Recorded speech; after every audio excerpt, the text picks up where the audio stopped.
welcome to the Prophecy Club. We finally get to Revelation 6, where the fireworks begin. This is where the tribulation really starts, and I'm going to have some very interesting information for you today. So let's get started. Lord, I ask you to help me say the right things, and don't let me say the wrong things. Give me your anointing and help me to bring truth to your people. I always pray that before I get started on a radio program. And for those of you out there that are going to be teaching this in Bible studies, I recommend you start the same way. Okay, so the situation is, the society has broken down.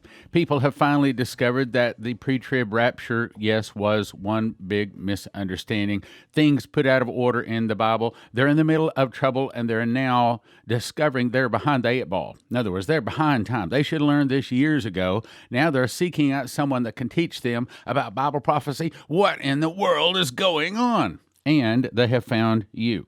You're going to hold a Bible study, and you're going to, many Bible studies, and you're going to use Bible prophecy to get their attention and to convince them that the Bible is real and to point them to Jesus. Revelation chapter 6, verse 1.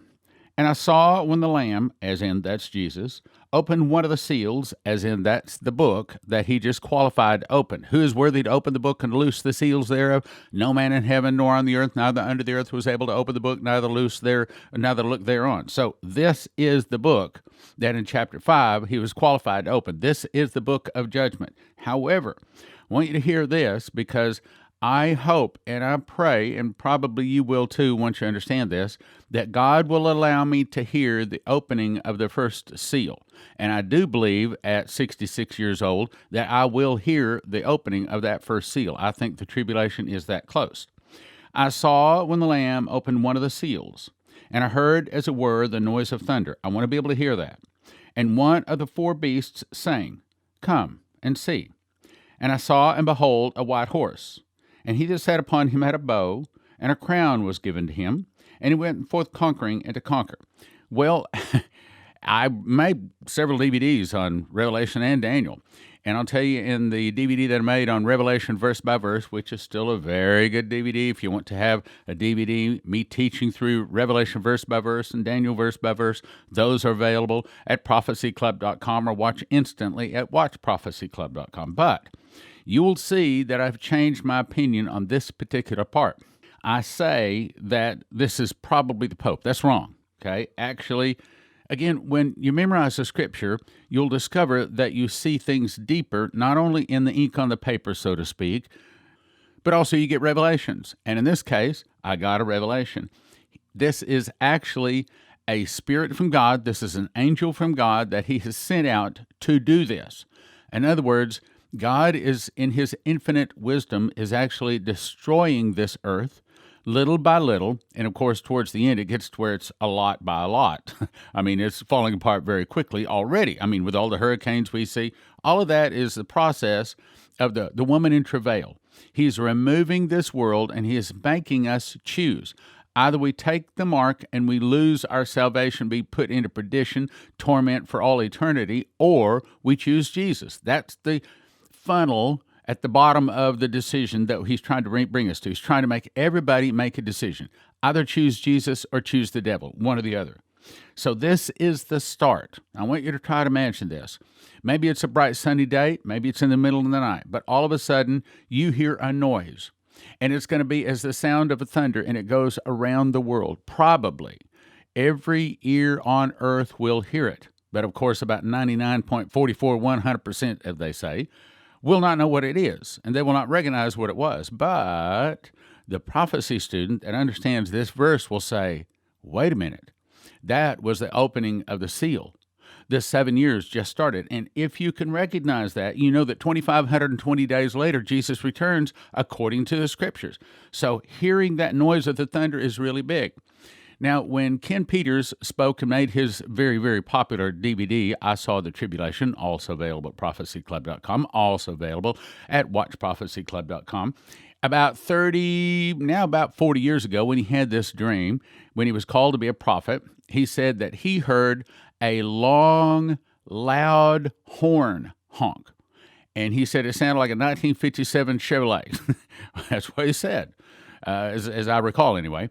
And he said every ear on earth heard it, and he said, and that started all of the trouble. So that may be what it sounds like. I'm only saying it might be a good idea if you pray and ask God to allow you in the spirit or in the natural, whatever it takes. You want to hear the noise of that thunder. You want to know when the 7-year tribulation starts. You want to know that. I saw when the Lamb opened one of the seals, that would be the first seal, and I heard, as it were, the noise of thunder, and one of the 4 beasts saying, "Come and see." Now, who is this next thing? This is an angel sent by God to do these things, to begin to destroy the earth, bringing people closer to a decision for Jesus or against Jesus. They all got to make a decision, many as they can possibly get to make that decision. So I saw and behold a white horse. That's not the Pope. That's not a good guy in terms of he's going to bring peace. This is an angel from God on a white horse, and he that sat upon had a bow, and a crown was given to him, and he went forth conquering to conquer. Now, how do you know that that was an angel of God? How do you know for sure, Stan? How do you really, really know? Well, the answer is he was given a crown. So do devils get crowns? Nope. Nope. And it's definitely not the Pope. Pope's not going to get a crown here. Okay. This is literally an angel of God that already had a bow, and a crown was given to him, and he was sent forth conquering and to conquer. It means when the tribulation starts, one of the first things you're going to see is war. And I already see that. I mean, there's so much anger in America right now. There's anger like in Hong Kong. There's anger around the world. I've never seen so much anger and discord in just the world, but especially in America. But when this guy's released, he specifically goes out to start war. And he went forth conquering and to conquer. That's war. Why? Because in difficult times, people will turn to God. Those people whose names are in the book of life will turn to God. And that's what we want them to do, and that's what he wants them to do. That's why he's sending this, verse 3. And when he opened the second seal, and I heard the second beast say, "Come and see." And there went another horse that was red. Again, has nothing to do with communism, none of that stuff like I used to think. None of that. No. It's simply an angel from God sitting on a red horse. And power was given to him that sat thereon to take peace from the earth. Now, remember, the audible voice of God told me the 7 seals play over 7 years. The 7 trumpets play over 7 months. The 7 vials play over 7 days. That is huge. That is such a big key to be able to understand Revelation. I'll say it again. Remember this. Let this burn into your heart. Again, it was an audible voice sitting in this chair behind this monitor that said, the 7 seals play over 7 years. The 7 trumpets play over 7 months. The 7 vials play over 7 days. Now, in my book, Secret Door to Understand Bible Prophecy, I go through and I give you scriptures and back that up, because if you can't back it up, you got to throw it away. Only I was able to back it up. Now, let me also say, the 7 seals do not necessarily play 1 seal each year. No, it could be that 2 or 3 seals are opened maybe even the same week. He just said that 7 seals play over 7 years. And in the case of the 7 trumpets, those, in my opinion, trumpet 1, 2, 3, and 4 play over the first 2 weeks. As in, again, they play over 7 months, but it's not 1 seal each month. Now, in the case of the vials, yes, I believe that they probably, maybe not exactly, but they probably play 1 vial each day. When we get to that, we'll get to that. Let's go on. And there went out another horse that was red, and power was given to him that sat thereon to take peace from the earth, that they should kill one another. And there was given to him a great sword. So this angel also goes out to start war. Now, just a guess, don't know for sure, but my guess is these first 2 seals open up pretty quick. Verse 5.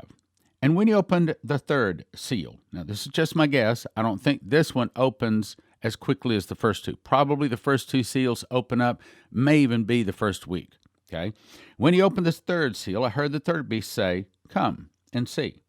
And I beheld, and lo, a black horse, and he that sat upon him had a pair of balances in his hand. And I heard a voice in the midst of the 4 beasts say, now this is important, a measure of wheat for a penny, and 3 measures of barley for a penny, and see thou hurt not the oil and the wine. I have prayed about I have prayed about that verse. I don't know, probably as much, if not more, about any verse in the whole book of Revelation. And I have researched and I have dug. I looked up the price of wheat. I looked up the price of barley. I researched about wheat. I researched about barley. And what I discovered is that wheat is a person food. Barley, barley is not designed for people to eat. And this is the kindest way that I can say what I'm about to say, but it's important you understand this. So I'll tell you what happened. We've all eaten wheat, and we've all had barley, but it's mostly, mixed in with something else. But I went to the grocery store, and I bought me some barley, and I cooked it all up, and I ate me a big bowl of barley. to find out, okay, so I found out. And if you think beans are a musical fruit, you hadn't tried anything till you've tried barley. You will quickly discover why humans don't eat barley. Okay, so what's the point here? It's saying that a measure of wheat for a penny, 3 measures of barley for a penny, and see thou hurt not the oil and the wine. It's saying two things. It's saying that basically things have become so expensive that a person works all day long for just enough food for just that day. In other words, they're very expensive. It's also saying that it's reached the point to where humans are now beginning to consume what animals consume. In other words, it's putting wheat on the same level as barley. It's saying some people are eating barley. And, again, we don't eat barley, and there's a real good reason why. And for whatever reason, they feed it to a lot of animals. I guess they get used to it. But trust me, barley is not something that humans are designed to eat.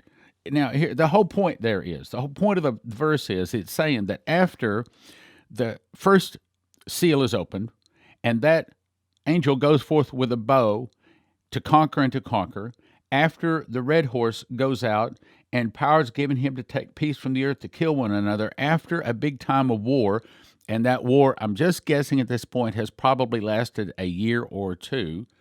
As a result of that, things have become very expensive. That's the point that we're trying to get to here. So the first 2 seals is war. The third one is things are very expensive. Now, verse 7.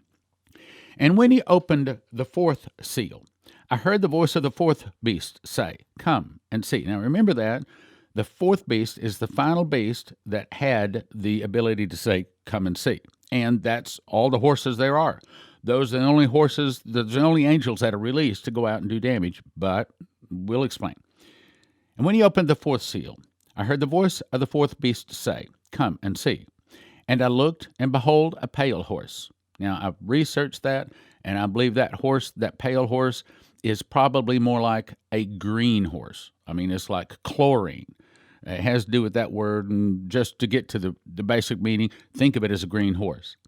And his name that sat thereon was Death, and hell followed with him.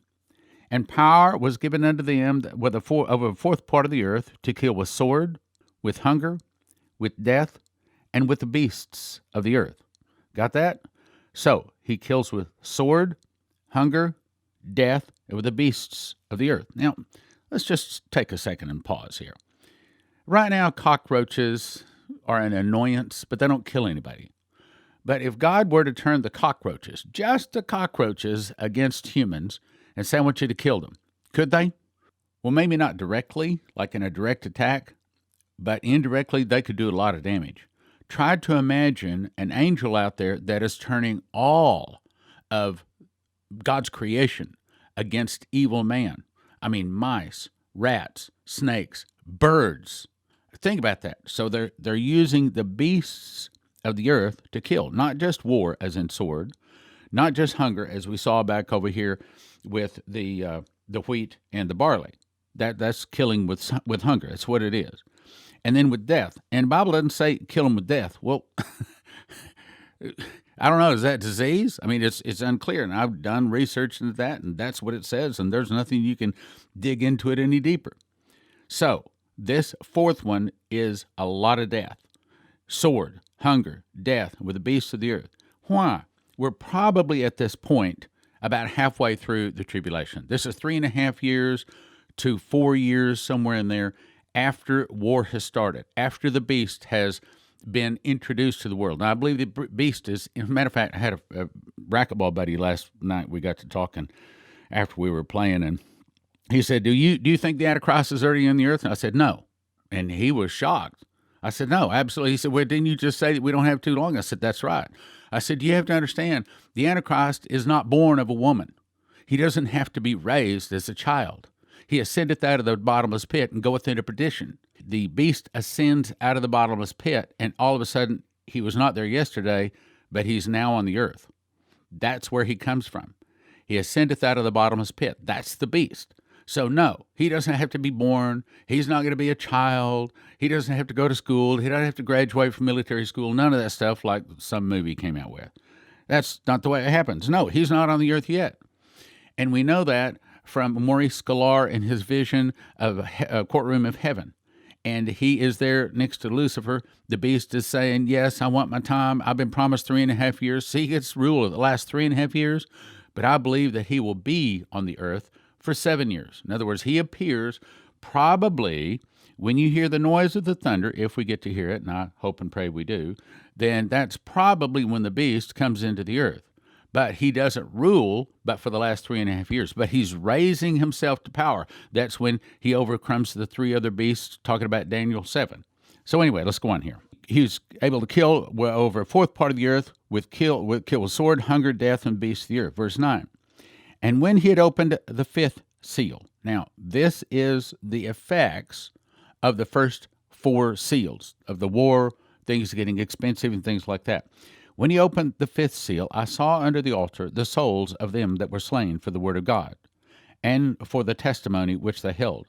And they cried with a loud voice, saying, How long, O Lord, holy and true, dost thou not judge and avenge our blood on them that dwell on the earth?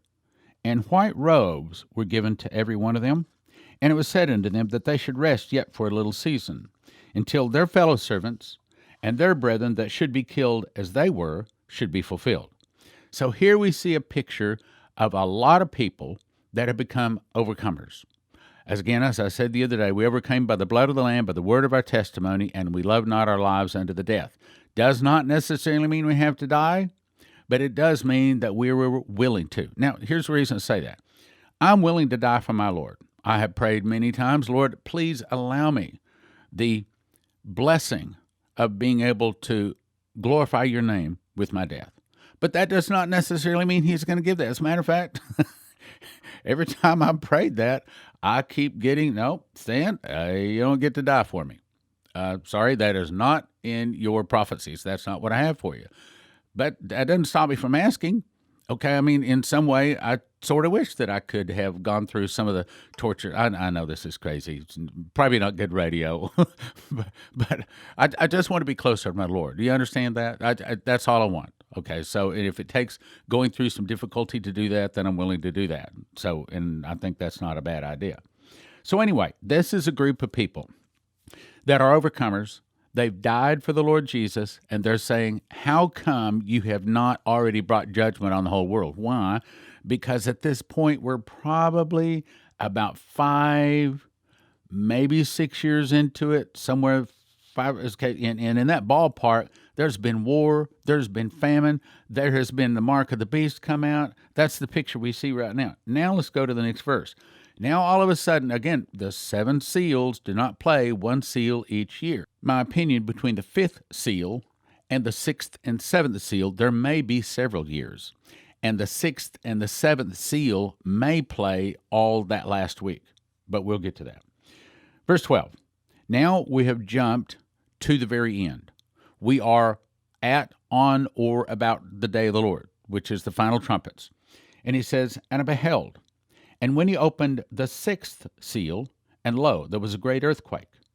What's the great earthquake? Well, that's when every mountain falls, every valley is filled in, the rough places are made smooth, the crooked places are made straight. That's when Jesus arises to shake the earth terribly. That's probably when the earth turns upside down and scattereth abroad the inhabitants thereof. This is the day that the earth becomes nice and round and smooth ball. This is the day that the sea disappears. It's all filled into a nice, round, smooth ball, and I believe that we will have a perfect water content all around the globe. In other words, you can probably dig down like 6 inches to a foot with your hand any place on the earth, and there's a perfect water content. It rains, but it doesn't have to in most places. All right, anyway. I beheld when he opened the sixth seal, and there was a great earthquake, and the sun became black as sackcloth of hair, and the moon became as blood, and the stars of heaven fell unto the earth, even as a fig tree casteth her untimely figs when she is shaken of a mighty wind, and the heaven departed as a scroll when it is rolled together, and every mountain and island were moved out of their places. This is also talking about Luke 13, I believe it is. It's the sea and the waves are roaring, men's hearts failing them for fear for looking after those things that are coming upon the earth. This is the day of the Lord. This is the day Jesus returns on trumpets, the last trumpets. You get my book, explain all that. Also got the charts in there, which, by the way, I could thank you for all of your kind comments. I continue to get wonderful emails and compliments from people saying how much they love the book. Just got one this morning. I'm rereading the book for the second time. I hear that one a lot because it's a deep book. All right, so what is happening in the sixth seal? I believe that this is on or about either the day before or a couple of days before the day of the Lord, leading right up to the day of the Lord. The one evening, in the evening tide they are, in the morning they are not, Isaiah 17:14.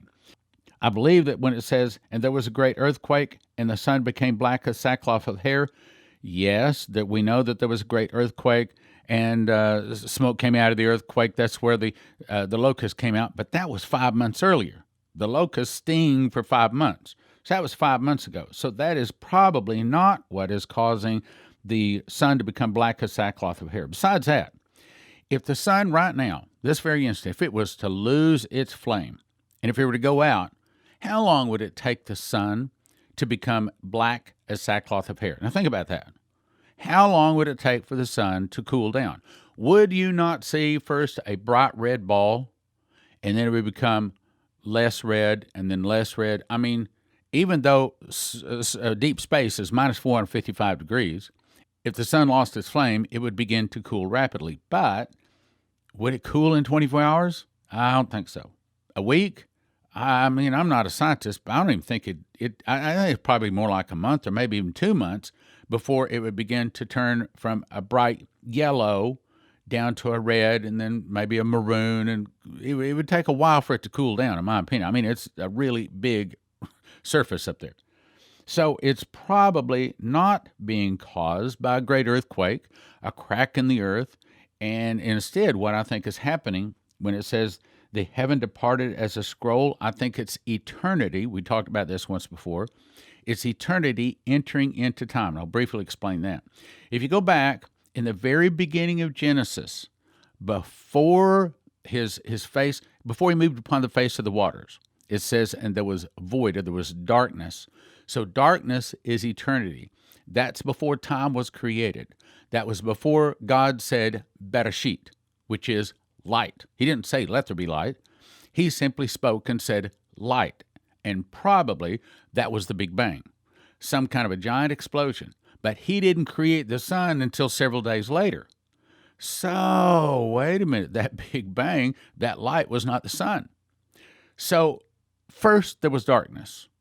And then at the end, when time stops, when the kingdoms of this world have become the kingdoms of our Lord and his Christ, when those that are unjust still, those that are filthy still, those that are righteous still, those that are holy still, and on that day when time stops, and at the days of the seventh angel, when he shall begin to sound, the mystery of God shall be finished.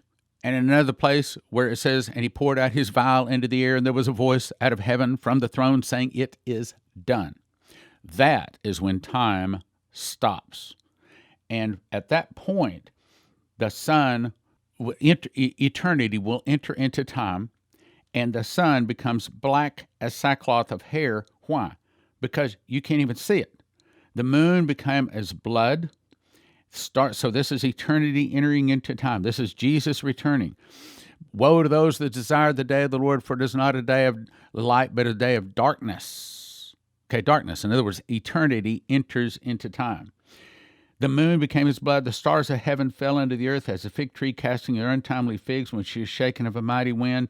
And the heaven departed as a scroll. That's time rolling back, because eternity is entering into time.